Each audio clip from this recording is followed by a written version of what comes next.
ఢిల్లీలో ప్రభుత్వ ఏర్పాటుపైన బీజేపీ సమాలోచనలు చేస్తోంది. కేంద్ర హోంమంత్రి అమిత్ షా నివాసంలో కీలక నేతలు భేటీ అయ్యారు.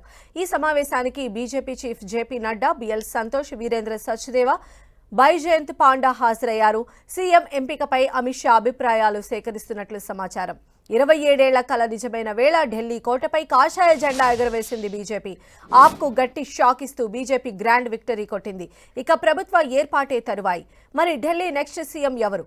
ఇన్నేళ్ల తర్వాత అధికారంలోకి రాబోతున్న బీజేపీ ఢిల్లీ పగ్గాలను ఎవరికిస్తుందనేదే ఆసక్తికరంగా మారింది. ఈ క్రమంలోనే పలువురు పేర్లు తెరపైకి వస్తున్నాయి.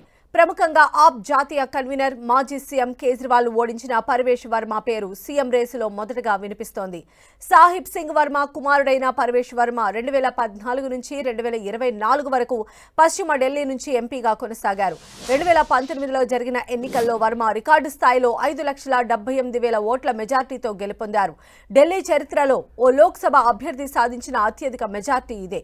అయితే వివాదాస్పద వ్యాఖ్యల నేపథ్యంలో గత ఏడాది లోక్సభ ఎన్నికల్లో టికెట్ రాలేదు. అసెంబ్లీ ఎన్నికల్లో కేజ్రీవాల్ కు ధీటైన అభ్యర్థిగా ఎవరిని దించాలన్న దానిపై బీజేపీ భారీ కసరత్తే చేసింది. చివరకు పర్వేష్ వర్మను రంగంలోకి దించింది.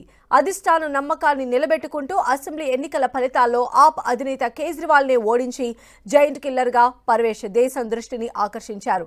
దీంతో ఆయనే సీఎం అయ్యే అవకాశాలు ఎక్కువగా కనిపిస్తున్నాయి. ఢిల్లీ అసెంబ్లీ ఎన్నికలకు కొద్ది నెలల ముందే కైలాష్ గెహ్లాట్ ఆమ్ ఆద్మీ పార్టీకి గుడ్ బై చెప్పి బీజేపీలో చేరారు. జాట్ వర్గానికి చెందిన కైలాష్ గెహ్లాట్ గతంలో ఆప్ సర్కార్లో రవాణా మంత్రిగా పనిచేశారు.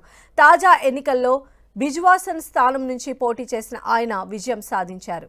సీఎం రేసులో బీజేపీ ఎంపీ బాన్సురి స్వరాజ్ పేరు కూడా వినిపిస్తోంది. బీజేపీ దివంగత నేత సుష్మా స్వరాజ్ కుమార్తె అయిన బాన్సురి గత ఏడాది ప్రత్యక్ష రాజకీయాల్లోకి అరంగేట్రం చేశారు. ఆ ఎన్నికల్లో న్యూఢిల్లీ లోక్సభ నియోజకవర్గం నుంచి గెలిచి పార్లమెంట్లో అడుగుపెట్టారు. తాజా అసెంబ్లీ ఎన్నికల ప్రచారంలోనూ చురుగ్గా పాల్గొన్నారు. దీంతో ఆమె సీఎం రేసులో నిలిచారు.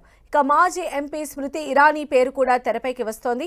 ఒకవేళ బాన్సురి లేదా స్మృతి ఇరానీ వైపు అధిష్టానం మొగ్గు చూపితే బీజేపీ నుంచి ఢిల్లీకి మరోసారి మహిళా ముఖ్యమంత్రి రానున్నారు.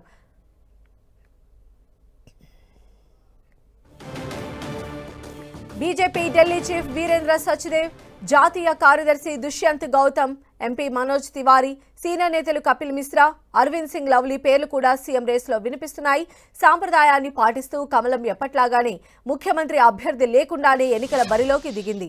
ఫలితాల తర్వాత అనేక అంశాలు, సమీకరణాలను పరిగణలోకి తీసుకుని సీఎంను ఖరారు చేసింది.